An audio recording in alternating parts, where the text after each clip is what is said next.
Panthers have They were been drafted in the same year. Dalton was a at second-round point. pick in that 2011 draft. So Andy Dalton just got benched. The Red Rocket has always stunk.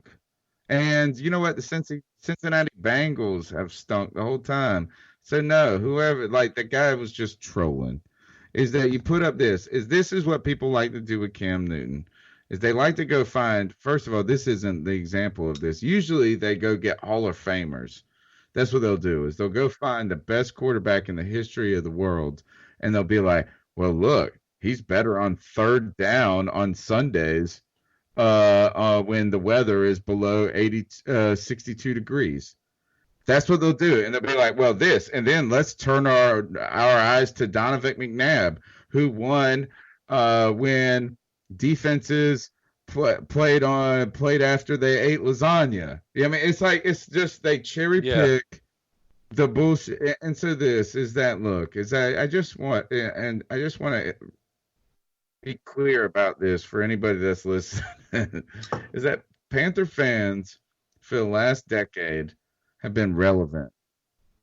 Our team has been relevant because of Cam Newton. I don't want to be in the land, and this is where Green Bay Packer fans need to understand. They need to be happy. You've had 2 generations of quarterbacks. Oh, we're ecstatic. We love it. You don't want to walk in. My biggest fear, like cold sweats in the middle of the night, is walking into the land of a team that doesn't know who their quarterback is. That's the worst feeling. I mean, think about it. Look around the league and tell me a team that doesn't know who their quarterback is, and tell me a fan who's optimistic. It's impossible. I mean, just pick a team. It doesn't matter.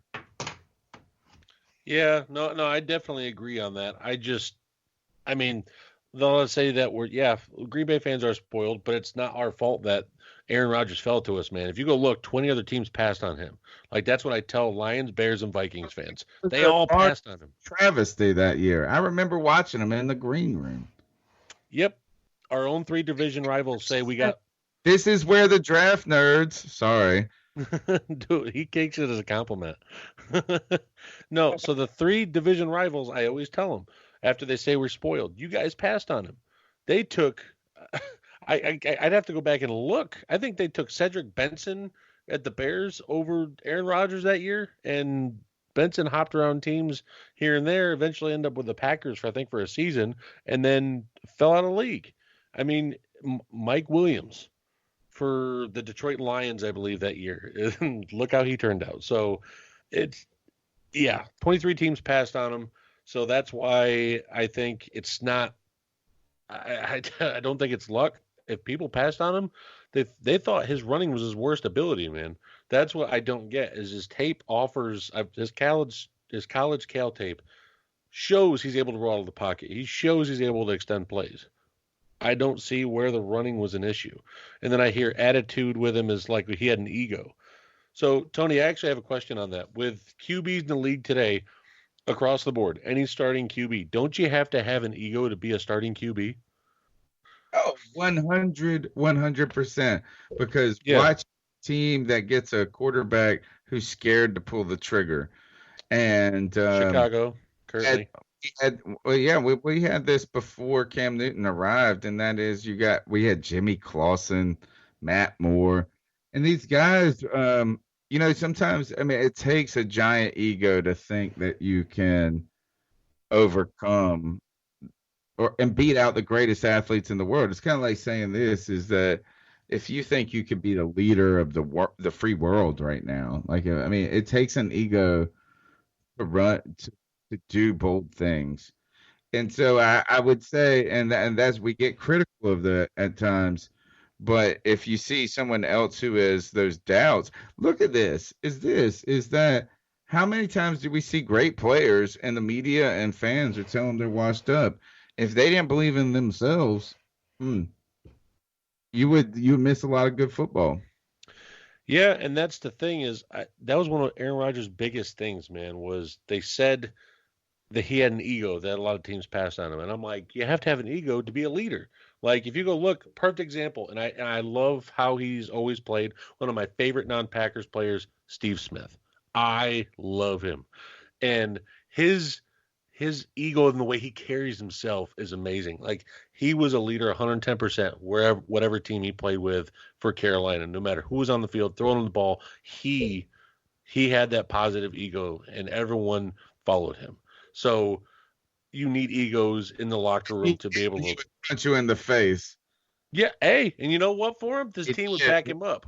Ken Lucas's nose, he's broken. You just got to be alpha man sometimes. Yeah, I mean, that's the whole point. But when you got a DB who's trying to square you up and throw you down on every route, if you go and break a guy's nose, he ain't gonna touch you again. And you're 5'10", yeah, you better get after it. That's why he says ice ups. You know what? We're going to talk about today's game. I'm sorry about bringing that up, but he's one of my favorite players, brother. So after looking at the injury report for both teams, Green Bay's, we've gotten lucky on the injury report side, knock on wood, for the last couple weeks. I think we've gotten down to one healthy scratch in practice, I believe, and that was Adrian Amos, and he was very limited. But I'm seeing a couple names on Carolina's side. Bradbury, Trey Turner, Curtis Samuel. Do you think they're going to be ready to play this weekend? Because I saw they were out last weekend, and I didn't know if they were going to play this weekend. Yeah, it looks like Curtis Samuel full practice today. Good. Eric Reed also full practice. Who I would actually, they had him listed this week with an ankle. He had a shoulder injury last year. Eric Reed's he's a thumper. Oh yeah, so, he's a linebacker at safety. And so I think the most troublesome one would be James Bradbury, and it does not look. He did not practice on Wednesday, and today is what I saw. Yeah, it's just a blank on the injury report currently. That would be the concern for us, and then also Mario Addison, not an injury. Mario, I saw that. It's related. His brother was killed in the past 2 weeks ago, and he's actually, and I won't say actually, he's rightfully been shook in a way that, like, that's it's someone he grew up with, man. That's his family, like, fully understandable. He needs all the time he can get to fully recover from that. We want these guys to be robots and to come back and do all these things. So they're people too. I think that the one that is a real problem for. Oh, and there's one other, is actually Vernon Butler, who is a draft bust, a first-round draft pick 5 years ago. Yeah, I remember that. He has not done anything in 4 years, but he's actually had a sort of productive season, and he's been contributing. You think it's because McCoy's there? I don't know. I think it's because KK Short has been hurt, and he's K1 Short he's our dude, and he's actually but he was hurt, which has given Vernon Butler more of an opportunity, and that Vernon Butler has just done better in this scheme is that he's not having to line up against in the, I guess, the one technique or whatever. He was just going up against guys. He's almost playing a little more D-end-ish, D-end. That's what we're running defensive. We're running Gerald McCoy and Vernon Butler a little bit like hybrid defensive ends, defensive tackles, which has made us a little susceptible up the middle, I think, and that's why the run attack has been effective against us. But for me, I think the greatest concern right now is James Bradbury. He's Rodgers across the field. Yeah. And James Bradbury is in a contract year. He's just been really good and solid. He's balling this year. Yeah. So that's the worry, and then will your depth answer it? And the guy that is going to be starting his name is Ross Cockrell, who was brought in as a free agent last year, suffered a horrific leg injury. Yeah, I saw that last year. Yeah, and then this year he has. I mean, it's been such a big injury, but he has been a pleasant surprise. But this is where you get tested at this part of the season, is when can your depth answer the call? Yeah. And there's some worry right there with James Bradbury. I would think that they're going to try to test Ross Cockrell, but I think from what the weather is looking like is that to me, this is going to be a ground and pound game. I'm actually less worried about Aaron Rodgers than I should be. Yeah, that's exactly what I'm going to say, as I should be. And I think this sort of helps Kyle Allen in a different way, is that it could potentially keep this game a little closer.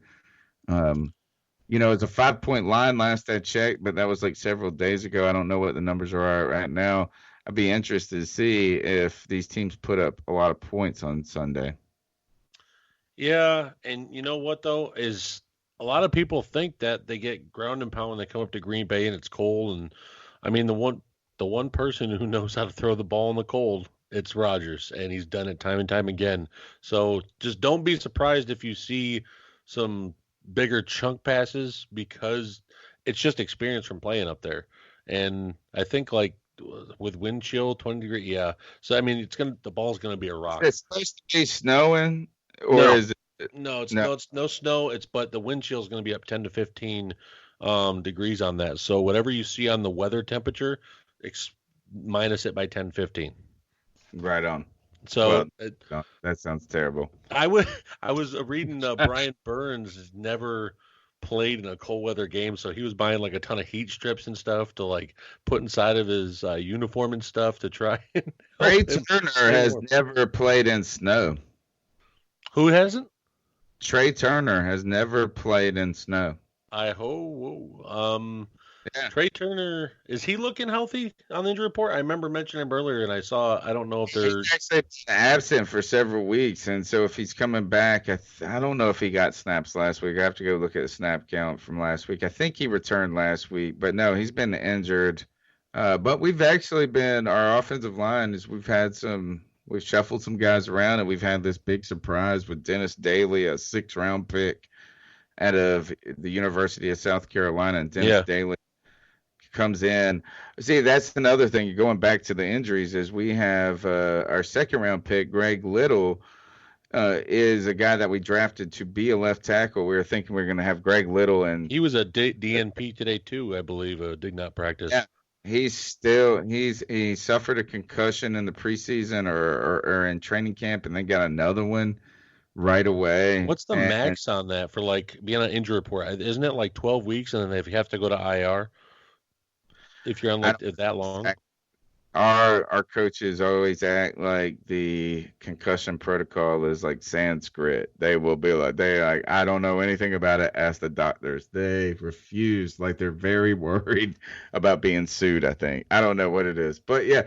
Look, we lost Michael Orr in 20. Speaking back of, is where's Jay at when I need him right here? Is that this? Speaking of that line that Cam holds the ball. There he is. Hey, yeah.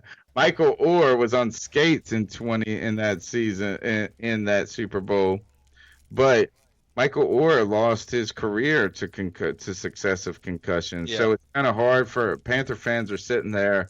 You don't want to think that right away with a guy, but left tackle, an offensive lineman that is struggling with concussions. It's been upsetting to us, but luckily we've got this guy out of nowhere who has answered the call. I mean, that's how it works. We had Brian Bulaga go down a couple of years ago when Bakhtiari was drafted. 2014. Yeah, family night. What was it? He tore his ACL, I believe. Out for the season, and that was the year that they switched they switched Lang and Sitton from right and left guard, and then they were switching Bulaga from right tackle to left tackle, because for 3 years since Clifton had retired, they had a turnstile there. Yeah. It was just terrible. It was like Newsome, all these guys, and it was like that. We kept asking, why in the hell do we have a 1st-round pick who's a stalwart at right tackle, and watch these like turnstiles at left tackle, put him there, and like all of a sudden one day the coaching staff like woke up, hit their head on the freaking shower head, and was like, hey, wow, you know what we should do? We should put our really good right tackle that we drafted that used to play left tackle all his career and put him at left tackle. And then he blew his knee out on family night.